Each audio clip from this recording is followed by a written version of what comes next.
Hello students, how are you? I hope you all are fine. Today's worksheet is worksheet number 60 for class 10 subject English. This worksheet is based on your chapter number 10, The Sermon at Benares from your book First Flight. Let's start it. Read the passage given below and answer the questions that follow. दिए गए passage को पढ़ना है, फिर दिए गए प्रश्नों के उत्तर देने हैं. Gautam Buddha 563 BC to 483 BC began life as a prince named Siddharth Gautam in northern India. Gautam Buddha ने अपना जीवन एक राजकुमार के तौर पर उत्तरी भारत से शुरू किया था. उनका नाम सिद्धार्थ गौतम था और ये लाइफ पीरियड उनका बताया गया है 563 BC ईसा से 563 ईसा पूर्व जो है उनका जन्म हुआ. 483 BC तक वो जीवन काल उनका रहा. तो ये उनका लाइफ पीरियड बताया गया है. At 12 she was sent away for schooling in the Hindu sacred scriptures and 4 years later he turned home to marry a princess. अब देखिए 12 साल की उम्र में उन्हें स्कूलिंग के लिए भेजा गया ताकि वो हिंदू धर्म ग्रंथों का ज्ञान प्राप्त कर सकें और 4 साल बाद वो घर वापस लौटे और आकर उन्होंने एक राजकुमारी से शादी कर ली. They had a son and lived for 10 years as befitted royalty. उनका एक बेटा हुआ और उसके बाद 10 साल तक उन्होंने पूरा शाही जीवन जिया. At about age of 25 the prince heretofore shielded from the sufferings of the world while out hunting chanced upon a sick man, then an aged man, then a funeral procession, and finally a monk begging for alms. These sights so moved him that he at once went out into the world to seek enlightenment concerning the sorrows he had witnessed.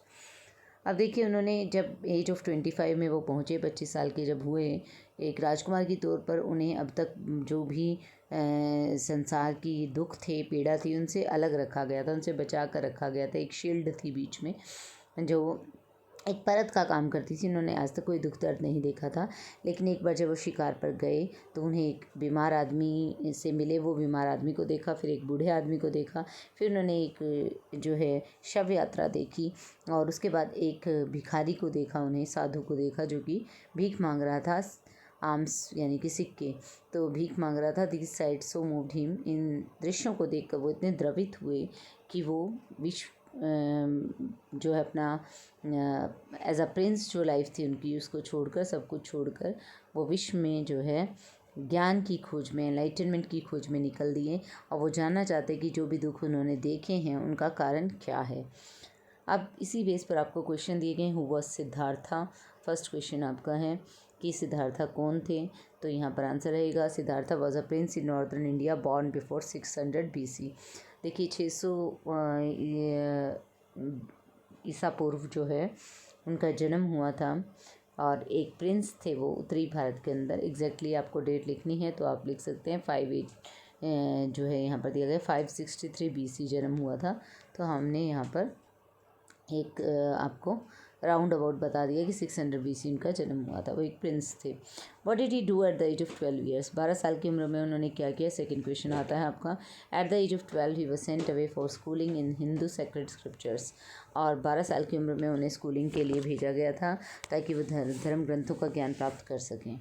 Next question आता है. Whom did he marry and how long did he live like royalty. किससे उन्होंने शादी की और कितने time तक उन्होंने रॉयलिटी का शाही जीवन जिया. He married princess Yashodhara. राजकुमारी यशोधरा से उनकी शादी हुई. ही lived for 10 years like royalty. अब रॉयलिटी के तौर पर उन्होंने 10 साल जो है अपना शाही जीवन जिया. How do you know that he was unaware of worldly sorrows. आपको कैसे पता या आप कैसे बताएंगे कि वो संसार के दुखों से जो है अवेयर थे, जागरूक नहीं थे.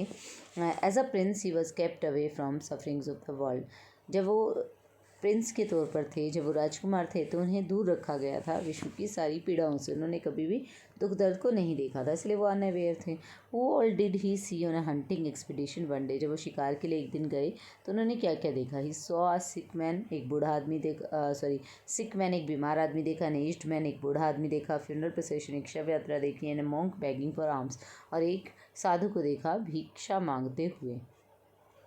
नेक्स्ट क्वेश्चन आता है आपका. What happened when he saw people suffering due to various reasons. क्या हुआ जब उन्होंने देखा लोगों को कि लोग इतने दुख में हैं अलग अलग कारणों से. The sights of the people suffering moved him so much that he went out into the world to seek enlightenment. लोगों की दुख के दृश्य ने उन्हें इतना ज़्यादा द्रवित कर दिया, इतना ज़्यादा पिघला दिया, इतना ज़्यादा मजबूर किया कि वो जो है ज्ञान की खोज में निकल पड़े कि इनके दुखों का कारण क्या है. Find a word from the passage that means the same as gaining knowledge and understanding.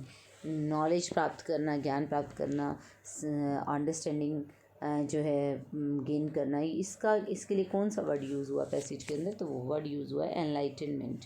How long did Siddhartha wander and why did he decide to sit under the peepal tree.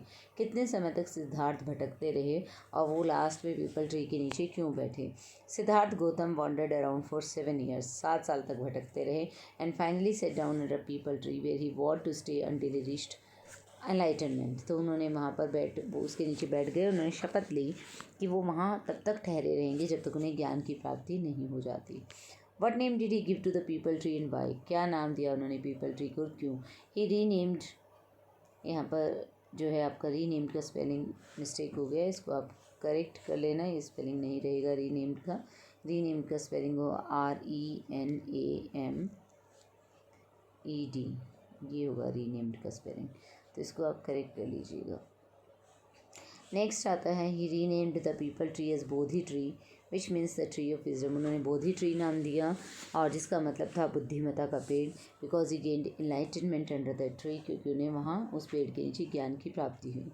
How did Siddhartha become the enlightened one. Siddhartha किस तरीके से ज्ञानी बने। Siddhartha wandered around for 7 years and finally sat down under a tree where he vowed to stay until he reached enlightenment. He achieved his desire of enlightenment after 7 days and realized that life is mortal and death is inevitable. Nothing can avoid death, which is the bitter reality of the world. अब सिद्धार्थ जो है 7 साल तक भटकते रहे। Finally वो एक पेड़ के नीचे जाकर बैठे। वहाँ पर उन्हें शपथ ली कि वो वहीं ठहरे रहेंगे जब तक उन्हें ज्ञान प्राप्ति नहीं हो जाता। उन्हें लगभग 7 दिन के बाद उनकी इच्छा पूरी हुई ज्ञान प्राप्त करने की। उन्हें महसूस हुआ कि लाइफ जो है नश्वर है और डेथ को जो मृत्यु है वो अटल है, उसे टाला नहीं जा सकता, कोई भी डेथ को नहीं टाल सकता, और डेथ ही इस विश्व की कड़वी सच्चाई है। Why did Buddha gave his first sermon at Banaras. Banaras में उन्होंने अपना फर्स्ट सर्मन क्यों दिया। Because he attained enlightenment under the tree in the holy city of Banaras, so he preached his first sermon here. उन्हें जो है ज्ञान की प्राप्ति हुई थी पेड़ के नीचे इस पवित्र शहर में, इसलिए उन्होंने पहला उपदेश अपना वहीं दिया। Which human suffering did he explain in the sermon, what did he say about it. कौन सी मानवीय पीड़ा की बात करते हैं हम अपने सरमन में और क्या कहते हैं। The Buddha said that the life of mortals in this world is short and troubled. Buddha कहते हैं कि जो लोगों का जीवन है इस संसार के अंदर वो बहुत छोटा है और बहुत ही मुसीबतों से भरा है। लाइफ इज़ मॉर्टल, जो हमारा जीवन है वो नश्वर है। डेथ इज़ इनएविटेबल, डेथ अटल है। The person who has overcome sorrows will be able to become free from sorrows will obtain peace of mind. वो पर्सन जिसने अपने दुखों पर काबू पा लिया है वही अपने दुखों से आज़ाद हो पाता है और उसे ही शांति प्राप्त हो पाती है, दिमाग की शांति उसे ही मिल पाती। तो ऐसा उन्होंने कहा। I hope you understood the worksheet. Thank you.